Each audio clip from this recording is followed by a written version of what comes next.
Dive In with Diane, live at noon on Wednesdays.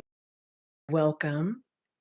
If you're new here, you can follow me by subscribing at Stretching by the Bay on YouTube. I also have a website of the same name. And if you hit the notification bell for all, it will let you know when I'm going live. I usually announce them in advance, but today I had technical difficulties with the other setup I was using. So here I am on this one. The day before Thanksgiving. And that brings up a lot for a lot of people. Hopefully we're thinking of all of the many blessings we have to be thankful for. And hopefully we're planning for healthy interactions with our family and our friends and our own selves, our spirits, our souls, our bodies. So I know it's a holiday that my friends in OA would say is the only holiday dedicated to overeating. It's really about gathering. I know overeating tends to be part of it, which brings up, questions about like what can we do to balance this? And I've heard a lot of interesting suggestions, previous years and this year in particular. So, if you don't know me, my name is Diane, and the reason that I started doing the lives is because of my chapter in this book that became a bestseller this summer, 50 and Fabulous. And so it's sort of a perimenopausal coming of age story, a compilation, an anthology of shares from 50 contributors, most of whom are women, but not all.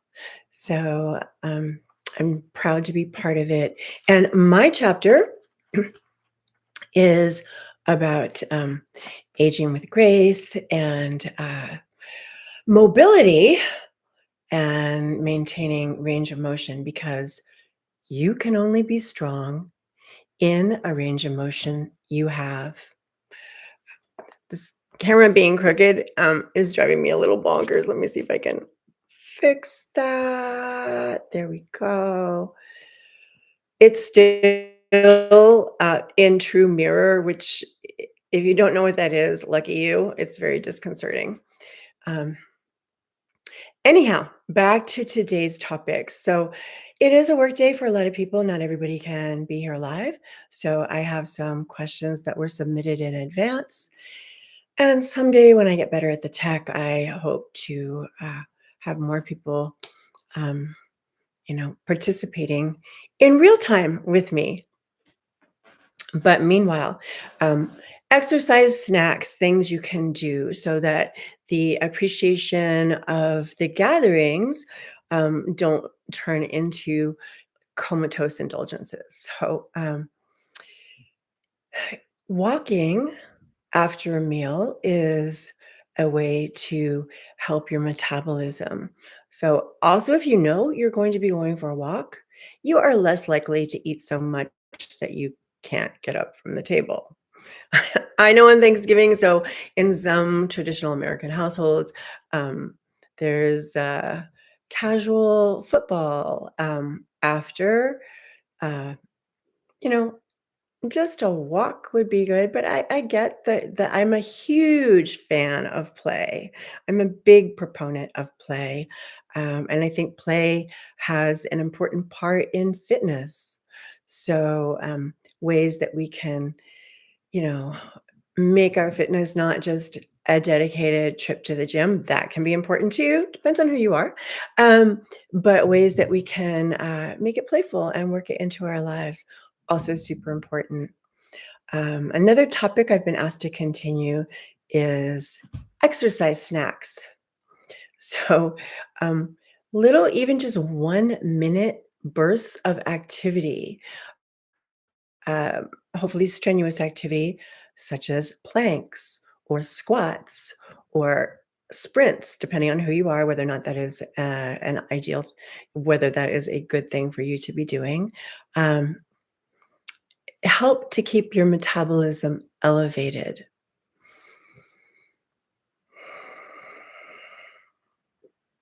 So, stairs,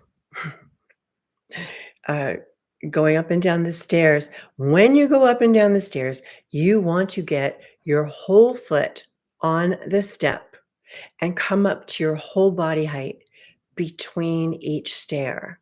Now, if you're in a hurry, you could certainly do 2 stairs at a time, and again, get your whole foot on the stair and make a point of using your posterior chain, using your glutes and your hamstrings to pull you up to your full body height between stairs.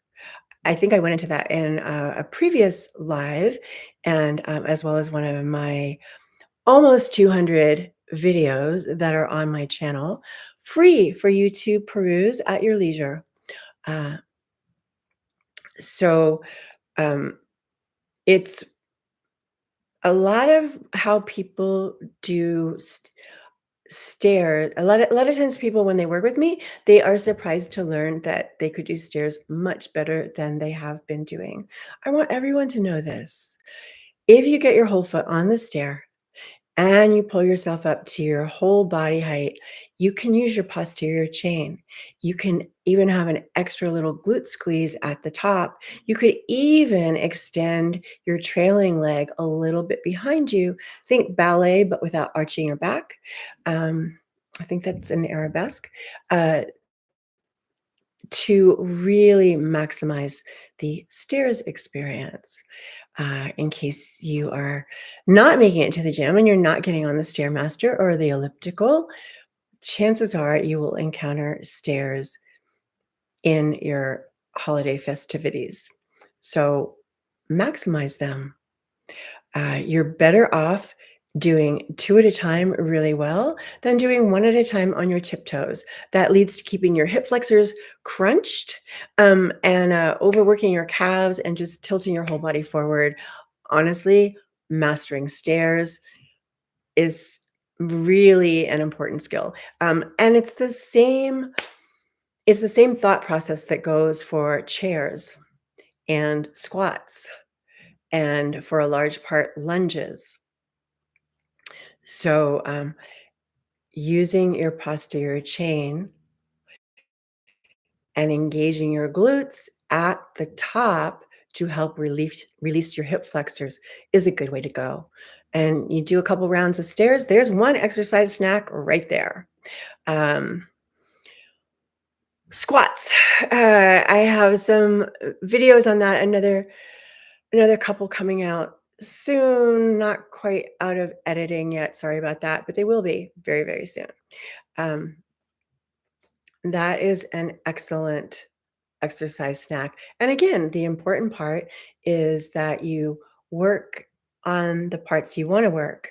Trust me, if you are thinking posterior chain, your quads do not get a complete break, but it does help them have less work and your knees have less stress. So you want to make sure that your knees and toes are aligned with your hips. Knees and toes being in the same line is super important for your health. You want to have good footprints, and again, you want to come up to your whole body height. So whether or not you have a narrow stance of your feet being fairly together, or you have a wider stance, again with your feet and knees pointed in the same direction, that's a personal choice. Ultimately, you want to work in a variety of positions and angles, but you definitely want to come all the way up and use as much of your posterior chain as possible. So that's a really doable. Stairs and squats are a very doable exercise snack. Planks are too. I went over that a lot last week, and I have some videos on my channel about how to do planks properly. That is key. Planks are so good for you, but only if you do them well. Only if you do them with your spine in a neutral position. So whether or not that puts you on your toes or on your elbows, whether it puts you sorry, toes or elbows. I'm sorry, toes or knees. Knees being the shorter lever, um, and hands. It depends on your wrists, um, or forearms. Again, that's a shorter lever. Those so those are not, and of course you want to exhale and lift your navel towards your spine. So you're getting core work. It's also good for blood pressure. If you can do a plank for a minute, there you go. That is a significant exercise snack. And if it takes you several planks to cover a minute, okay, you're working on it. That's great. Now, not everybody has a pull-up setup in their home, but it's actually pretty simple to get a pull-up bar for about I got mine for some of mine for 30 bucks at a local sports store. And I encourage having the long screws put into the door jamb rather than just count on the tension bar, but that's a personal choice. I often go upside down, and landing on my head from, as a surprise would just be one more TBI that I didn't need. So safety first, right? And um, So pull-ups or dead hangs. Now, if you're doing hanging from your doorway and you don't have space, you can bend your knees. And when I say bend your knees, I mean put your feet behind you. If you put your feet in front of you, the temptation, your hip flexors are still going to be in that shortened position. They are in every time you are seated, and let's give them a break. So tuck your toes behind you and hang. And from there, you can do scapular retractions. You can do pelvic tilts. You can do splits front and back. And if you try to hold your hips really still as you do that, add a degree of difficulty, definite core work, really good for releasing your hip flexors and engaging your glutes. Another thing I'll recommend to you is that when you take a walk, make sure it's a safe place, but do a little backwards walking, um, you know, on something smooth where you're not going to fall in a pothole or trip over a kid's toy or, a dog squeaky toy or something like that. So walking backwards, first of all, you'll be thinking about what you're doing. That was one of my favorite answers. What do you notice? You'll be thinking about what you're doing. And if you get into it, hopefully you'll be moving from the hip, which again means you will be using your glutes. And when you are using your glutes for extension, you are releasing your hip flexors. So simple. Yes, I have stretches for hip flexors, or the active isolated stretching system has stretches for hip flexors. There are multiple ways to stretch your hip flexors, but rather than go into that, here, I'm going to suggest that the simple act of walking backwards can free them. Uh, I have that video on my channel. Um, you know, uh, I have that video on my channel. Also walking sideways. So when you walk sideways, now for this, instead of like swiveling your hips, at first I would have you hold your hips still and just step together, step together. Now, if that goes well, across a flat surface, you're going to continue to hold your hips still and then cross one leg in front of the other, and then cross that same leg behind the other, all the while holding your hips still. As you do that, you start to strengthen your inner thigh and lengthen your outer thigh. And also vice versa. You're strengthening your outer hip and lengthening your inner, uh, all of which is good. So if that goes well and you want more of a challenge, try it on an incline. And if that goes well, try it on a decline. So maybe you can work a couple of these movements into your after meal walks this holiday weekend and in the future. Let's see. So there's a couple of exercise snacks right there. The reason I didn't mention jumping jacks is most people have a tendency to land on the outside edges of their feet. I have trained so many people to just stop overemphasizing the outside edges of their feet in just normal walking or squats. You want to emphasize the medial aspect of your foot. Of course, the lateral aspect is involved too. Um, but if you don't, for most people, if you do not think about uh, rolling through the first and second toe, you might not. And that adds all kinds of stress into the hips and into the SI joint, into the back. It just creates a chain of dysfunction. And wouldn't you really rather have a chain of function? Yeah, I thought so. So that's, mm, all walking motions, all running motions, all jumping motions start from the feet on up, right? So let's get our feet in order.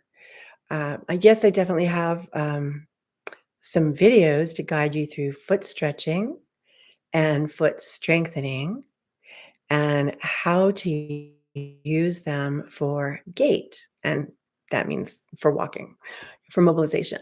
So using your feet well as you walk or dance or hop or skip is really important to the entire rest of your body. So I encourage you to dive into the free content on my channel.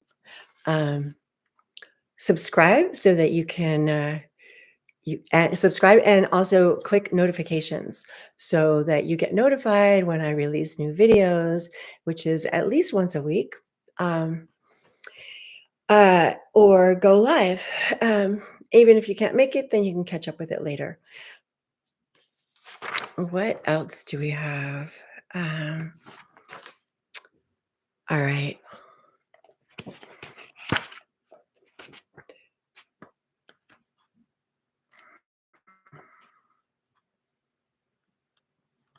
I had a request regarding the chapter, so let me find my chapter here. Chapter 15. Chapter 15. Navigating aging with grace, with grace, navigating aging with grace, strength, and mobility. You can only be strong in the range of motion you have. I mean, that's both a duh and an aha moment, right? I mean, you kind of knew that, right? And yeah, um, and I am requoting my mentor, the creator of active isolated stretching, as I say that, but it is both a duh and an aha moment for a lot of people. So don't be embarrassed if that was you. Be proud. Like if it made sense, if it makes sense to you, yes. Congratulations. So the chapter opens with have you ever noticed that children take long fluid strides while walking and running, but many adults take shorter steps, mostly just in front of their bodies? That's the effect of adulting, of having, too many things to do in front of the computer and you know, duties to attend to.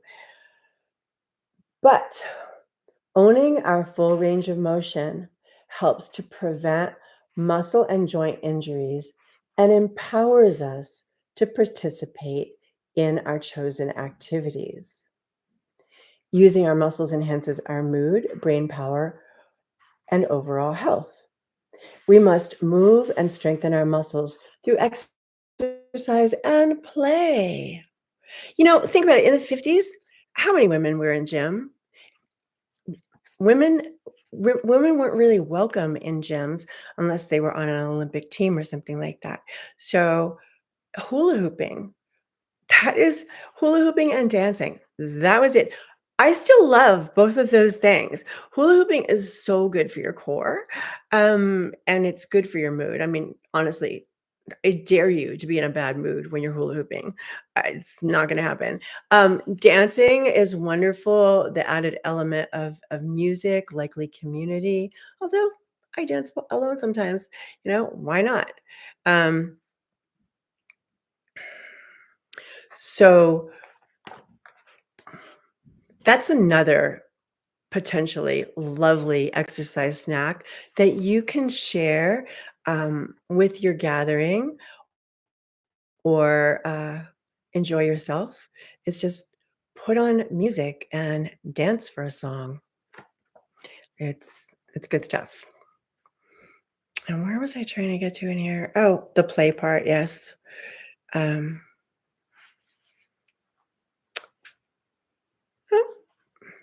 monkey bars.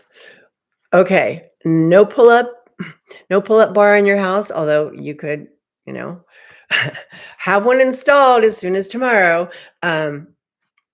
So monkey bars, if you go to a park course or, playground, chances are there are opportunities to hang. Hanging is so good for you. There are studies now correlating with, grip strength with longevity. I'm not sure if they've studied the whole population for that or if this is another case where they're studying mostly men. Um, but people who are interested in grip strength are probably using it and they are probably doing a lot of things to build their muscles. So I think that's a huge part of the correlation. Um, being able to hold things is one thing, being able to hold your entire body weight is a whole nother thing. Personally, I'm a fan. It can take a minute to work up to that. You know what? Today, I am going to hopefully inspire you to, I'm going to show you a way to ease into being able to hold your whole body weight on a bar. So my actual pull-up bars, the horizontal ones, are located in places that will not um, work well for this video setup today. But because I am such a fan of play, and inversions and creative strength training, I have this amazing setup called the Omni Swing by the Yoga Swing people in my living room. Uh, mostly for my own enjoyment, but my friends and clients often enjoy it as well. There's so many things you can do on this contraption. Even though I'm not fully in exercise clothes today. So this, I can't quite see it. This is a trapeze bar. So it's springy. You don't have to use the springs, but I'm not going to bother to take them out right now. In addition to having my inversion device, I also have these from literally forever ago. Now there is a different version which is available a lot of places. Do not get the ones with the complicated carabiners that you have to like screw in. It's an added degree of like slowing you down and making you not want to do it. If you have, because the large carabiners, which are not quite in the picture here, are super expensive. The smaller carabiners, you can have something that hooks over itself. And that way it makes it super, super what do you call that? You can use it in a lot of different situations.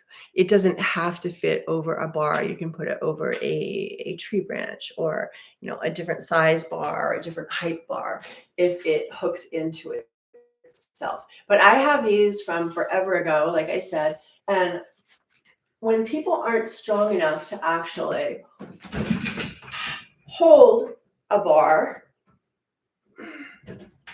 I start them here. And if you put your arms through these straps, now it's not about grip strength, but I still want my hands on the straps. I still want my hands on the straps. And I'm going to take my feet off the ground. I might turn the camera down so you can see what I'm talking about with my feet.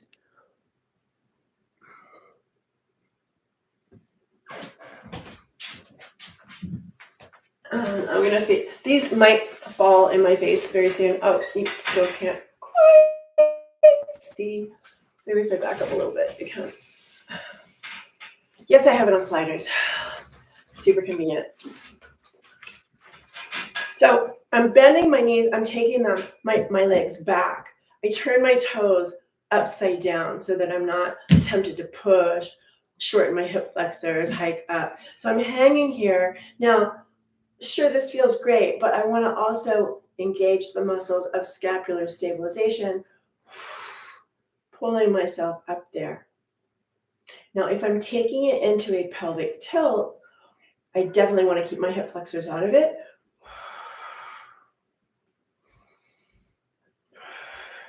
I know these aren't super body conscious clothes, they're more business clothes, but I think you can see that I am being very specific to using my low abs, to taking my pubic bone towards my navel, towards my breastbone. I'm shortening there. I'm not doing that because you know what? There's no abdominal muscles on your legs. Newsflash. So I think you'll have a better view. I'm going to ignore these for a minute and use the actual bars to make my next point. Yeah. So here I am hanging. And if I take one leg front and the other leg back, that's what I was talking about a little earlier. So the leg that's going back, this leg, I'm using my butt. I'm using my glutes. The leg that's going front counterbalances it. I try to take both legs back. It's really hard. And so I want the front leg to be, even though, sure, I could go higher, I want the front leg to balance the back leg. And when you're starting out, it's a trick to it takes some effort to have your hips not swivel. And because I'm going to be here for a minute, I'm going to engage the muscles of scapular stabilization. So I'm not just hanging there. I want them strong.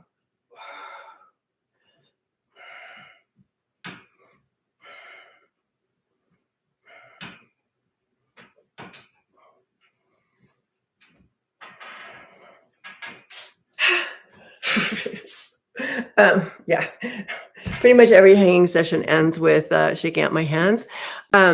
Yes, I could have stayed there a little bit longer, but I just really wanted to make that point to show you what I was talking about earlier when I was talking about using your glutes to walk backwards to help release your hip flexors. So that doing it hanging, you get traction. So your psoas, if you didn't know, is attached to your lumbar vertebrae, to the last vertebrae from T12, L1, L2, L3, L4, L5. Yes, your psoas is attached to all of those vertebrae and all of the discs. So when you're using your psoas instead of your abs for your core work, what do you think's happening? That little stress you feel on the low back or a large stress you feel on the low back, that is literally your psoas pulling on your lumbar spine and your lumbar discs. It just really makes me sad when people have injured their low back doing core work, because chances are they're doing core work to help prevent injuries. And so it just seems like a real catch-22 that um, that that there's so much overuse of leg lifting in core work. There's a better way, people. There really is. Planks are some of the best things you can do. And literally just engaging your abs in everything that you do is probably one of the best ways to go. Um, so let me make that point again. If I am hanging,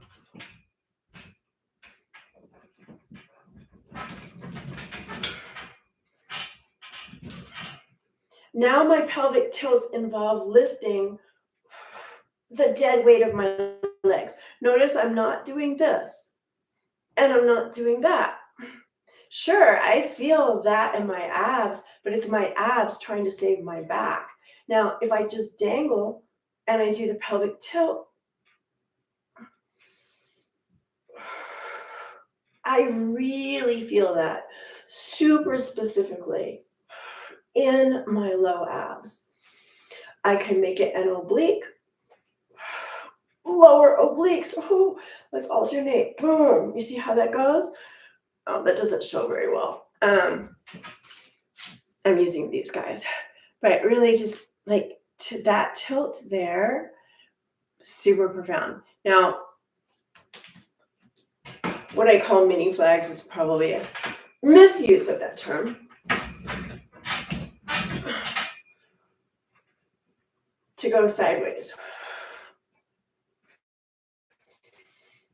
So my hip muscles, but also my waist muscles are helping me with this action. You know what else is really fun if you've got enough space to do it? Is this. It just feels really good on the hips and the back. You can go backwards or frontwards. I chose to go backwards. I'm going to do one more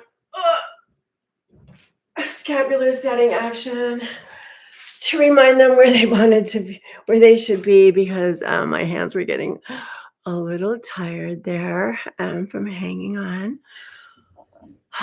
I know I wasn't super close to the camera, but I hope that was good enough visuals that you could see what I was talking about, because you can apply those principles. Oh, I know what else I was. Okay, because you can take those principles with you, whether you're choosing to walk backwards or whether you are playing with some kids at the monkey bars and decide to try some of those moves, or whatever it is that you're doing.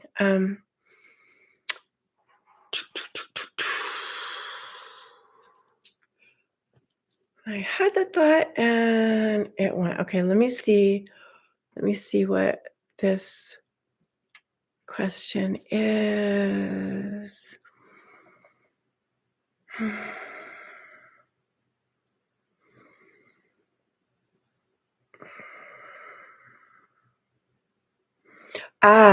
Okay. So what I was talking about with the using your abs all day, every day, using your transverse abdominis. Again, I'm not wearing super form-fitting clothes, but I think you'll get the point anyhow. Let me find some weights, which is easy because I'm definitely set up for that.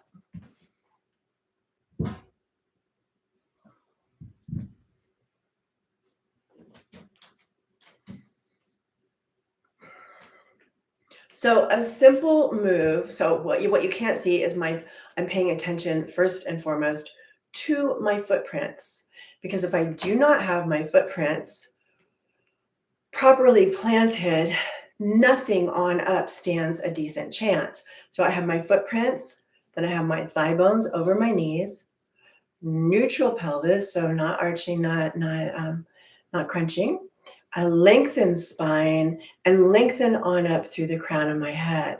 So I'm going to choose a lateral raise, and the reason for that is that It takes a while. It takes a moment. So strong with the tip of my tongue on the roof of my mouth, which means I will not be able to talk much as I do this. So I'm going to start with a big inhale, and I'm expanding laterally and to the back. And then on the exhale, I'm going to draw my navel in as though I'm cinching a corset. Your natural corset is your transverse abdominis. You have one. It's not something you buy at Dark Garden. It's you have it inside. It works. Your transverse abdominis works with inspiration and expiration. It's why when you cough, hopefully your abs go in when you cough. Yeah, it's a natural thing. So a cough is a forced exhale. So every time you exhale, every time you inhale and exhale, your abs should be doing something. Of course, your diaphragm should be doing something. And that's a Chuck McGee subject. Okay, so here I am. Good footprints, good posture, good alignment. That's so key, people. So it's an inhale. And I'm going to have a slow exhale as I move through it. Quick flip at the shoulders. Continue my exhale. I'm going to take another inhale here. I bumped into the bar. I'm going to take another inhale here because this is a long exercise. And then I exhale and come down. My elbows at shoulder height. Quick flip. And then on down. Meanwhile, the whole time that I am doing that, it's an inhale. It's a get in the camera here.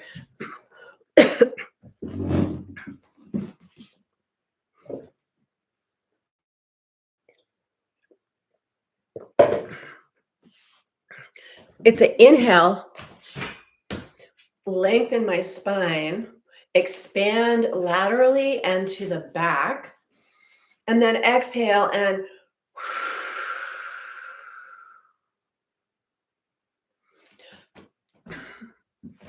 the role of the transverse abdominis is to support your organs.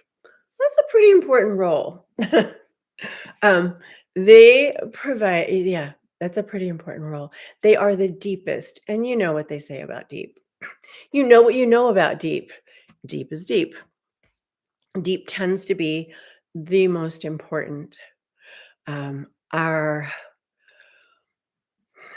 biggest blood vessels are the ones that are deepest. We don't have the deep ones. We don't have the wide ones close to the surface because it would just be a recipe for accidentally offing ourselves every time we, nicked ourselves. So the surface vessels tend to be the smaller ones. Peripheral circulation is important, but thank goodness it's not the really large vessels. So, the transverse abdominis being the deepest of your abdominal muscles, should let you know how important they are. The fact that they support your organs also should let you know how important they are.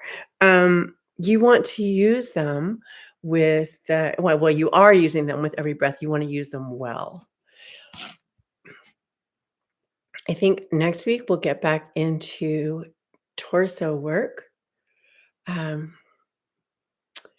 of course, open to questions. Please feel free to submit your questions either in a chat on a live